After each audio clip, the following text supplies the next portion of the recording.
मनोज जरांगे पाटील यांनी आज उपोषणाची घोषणा केली आहे। 10 वाजता मनोज जरांगे पाटील यांचं तळतळत्या उन्हामध्ये उपोषण होणार आहे। मात्र त्यापूर्वी जर बघितलं तर आंतरवाली सराटीमध्ये आता मराठांची गर्दी जी आहे ती होण्यास सुरुवात झालेली आहे। माझ्यासोबत या ठिकाणी काही मराठा बांधव आहेत जे आंतरवाली सराटीमध्ये आलेले आहेत, त्यांच्याशी बोलण्याचा प्रयत्न। काय सांगाल, आता जर बघितलं तर जरांगे पाटील उपोषणाची घोषणा केलेली आहे। 30 रोजी आज 30 मे आहे ना, 30 मे मध्ये आज पाटलानं आमरण उपोषण पुकारलेलं आहे। आमची एवढीच विनंती आहे, कालपासून आम्ही ऐकालो की बा पाटील उन्हामध्ये कुठेतरी शेतामध्ये उघड्या रानामध्ये उपोषण धरतो म्हणाले। समाजाचा एक म्हणे आमचा पोशिंदा जर गेला तर आम्हाला वाली कोणी नाही। त्यासाठी जरांगे भाऊला आम्ही विनंती करायला आलो, तुम्ही सावलीमध्ये टेजवर बसा, जे होईल ते बघून घेऊ। सरकार जे आता गुडघे मोडल्याशिवाय आणि कंबरडा मोडल्याशिवाय सरकार आरक्षण देणार नाही। शेवटच्या वेळोवेळी पाटलानं खूप प्रयत्न करून आज समाज आरक्षणमध्ये घालून काही मुलाला नोकऱ्या भेटलेल्या, सगळं प्रमाणपत्र भेटलेले आहेत। पाटलाने 3 वर्षात भरपूर प्रयत्न केलेले आहेत। पाटलाने रक्त आटून आज जर उपोषण धरायलेत, आमचं म्हणणं आहे की पाटलानं थोडा वेळ हे इथं उपोषण धरलेलं चांगलं राहील। आम्ही विनंती करू पाटलाला, नसले पाटील उन्हात जर बसले तर उपोषण करणं फार कठीण जाणार आहे आणि आम्हाला फार अवघड होणार आहे। त्याच्यासाठी आम्ही रातपाट करून आज पाटलासाठी इथं आम्ही पुरे महाराष्ट्रातून बांधव त्याचे सेवक पोहोचवलेलो।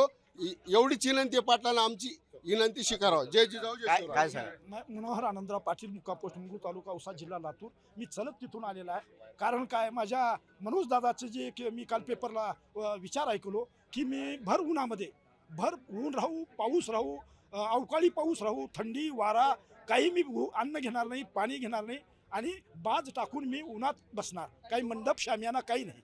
मग हे विचार ऐकून आम्ही एकदम अंगावर शहारे आले की आज ह्या मराठा बांधवांचा खरा पोशिंदा जो आहे आम्हाला जगवलं पाहिजे आणि ते आम्हाला जगवणारे तेच एकमेव आहेत।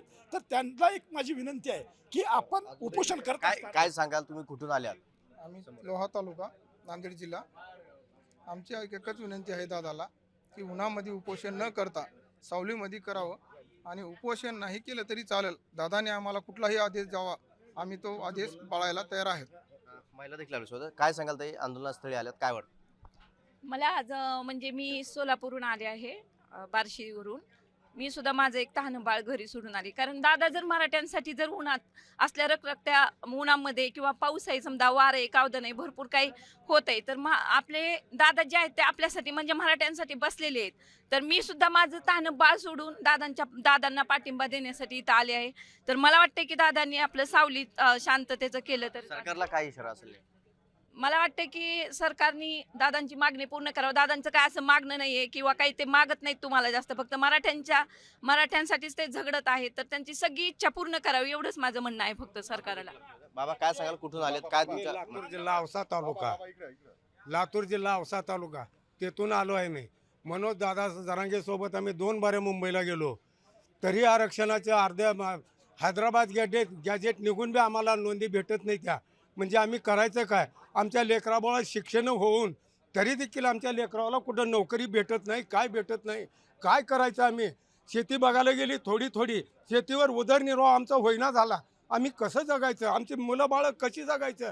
हीच आम्हाला विनंतीसाठी मनोज जरांगे दादा आम्ही वावरात बसणार, तुम्ही येऊ नका म्हणतो ते, तरी देखील मी माझा मातोळा नगरीतून आलो, औसा तालुक्यातून।